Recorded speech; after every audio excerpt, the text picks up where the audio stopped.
नमस्कार दोस्तों, कैसे हो आप सभी। उम्मीद है आप सभी अच्छे होंगे। यूनिक स्टडी में आपका स्वागत है। आपको बढ़िया तरीके से आज हम बात करने वाले हैं मेडाइवल हिस्ट्री की, मध्यकालीन इतिहास की। मध्यकालीन इतिहास में क्या होता है, क्या क्या होता है, उसके बारे में हम जानकारी लेने वाले हैं। तो सबसे पहले ये बात आती है कि मध्यकालीन इतिहास की शुरुआत कैसे हुई। तो मध्यकालीन इतिहास की शुरुआत होती है तुर्कों के आगमन से।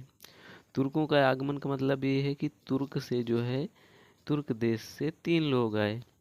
वो 3 लोग का नाम है, पहले का नाम है मोहम्मद बिन कासिम, और दूसरे का नाम है महमूद गजनवी, और तीसरे पहला नंबर है मोहम्मद बिन कासिम और महमूद गजनवी, और तीसरा नंबर है मोहम्मद गौरी। तो बात करते हैं मोहम्मद बिन कासिम की। ये जो है भारत अरब से आया था। अगर आप देख रहे होंगे स्क्रीन पर, तो ये जो लेफ्ट साइड है ये मोहम्मद बिन कासिम है। ठीक है, मोहम्मद बिन कासिम, और जो इसके बगल में है वो राजा दाहिर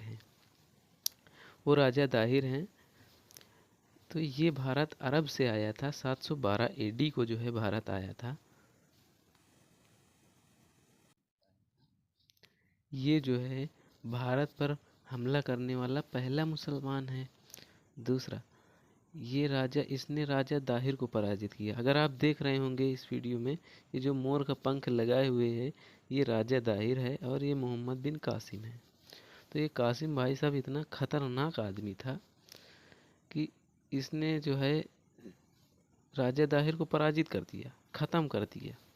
इसके बाद ये एक प्रथा लेकर आया जिसको कहते हैं गुलामी प्रथा। और इसी ने गुलामी प्रथा का जो है आविष्कार किया। ये इसने कहा कि कोई न कोई किसी न किसी का गुलाम जरूर रहेगा। अब ये कर लाएगा, टैक्स लाएगा, गैर इस्लामी टैक्स, जजिया कर जिसको कहते हैं। ठीक है, इसके बाद आएंगे महमूद गजनवी। 1001 से 1027 1001 से 1027 में भारत में जो है 17 बार आक्रमण कर चुके हैं। कौन? महमूद गजनवी। इन्होंने 1025 में सोमनाथ मंदिर को नष्ट किया, तो इन्हें मूर्ति भंजक कहा जाने लगा। सभी लोग मूर्ति भंजक कहने लगे। इसके बाद इनके समय में जो है कुछ इतिहासकार आए और किताब लिखे। तो एक इतिहासकार का नाम है ऊतबी, जो कि किताब उल यामिनी लिखे हैं। अल बरूनी, जो कि किताब उल हिंद लिखे हैं। फिर दोसी, जो कि शाहनामा नामक किताब लिखे हैं। अब बात आई ऊतबी ने जो है भारत को सोने की चिड़िया कहा था। ठीक है, ऊतबी ने भारत को सोने की चिड़िया कहा। योग सूत्र किताब का अनुवादन यहाँ पर हुआ संस्कृत से फारसी भाषा में। और जो है तीसरे नंबर में आता है मोहम्मद गौरी भाई साहब बहुत ही खतरनाक आदमी था। मोहम्मद गौरी जो है बहुत ही खतरनाक आदमी था। क्यों खतरनाक था? तो हम कहेंगे मोहम्मद गौरी जो है आते ही 1175 में भारत आया, और आते ही इसने 3 युद्ध लड़े। पहली थी पहली तराइन की लड़ाई। इसके बाद दूसरी तराइन की लड़ाई। पहली तराइन की लड़ाई गौरी और पृथ्वीराज चौहान के बीच हुई। तो इसमें पृथ्वीराज चौहान की विक्ट्री हुई। लेकिन जो दूसरी लड़ाई है तराइन की दूसरी लड़ाई, ये पृथ्वीराज चौहान के साथ होती है। इसमें गौरी की जीत होती है।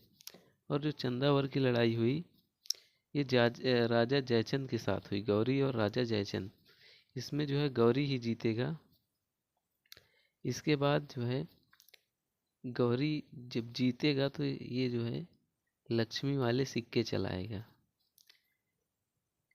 और सबसे बड़ी बात ये है कि ये गौरी का जो सेनापति था, ये जो गौरी का सेनापति, अगर भाई साहब आप इस चैनल पर नए हैं तो प्रेम से एक बार सब्सक्राइब जरूर करें।